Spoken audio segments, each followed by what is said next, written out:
2015-ben a Sweetline 98 Kft. Életében 2 árubemutatóra került sor.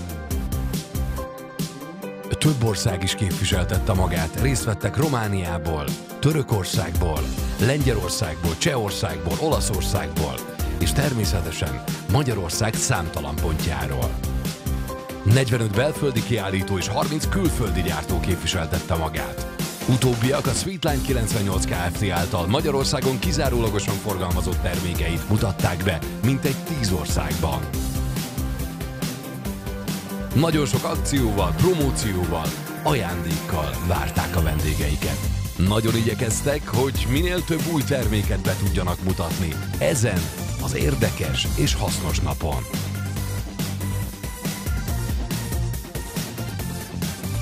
A rendezvény természetesen tombola sorsolással, értékes fődíjakkal, nagyon finom vacsorával és az sztár vendégével, Gáspár Lászlóval zárult.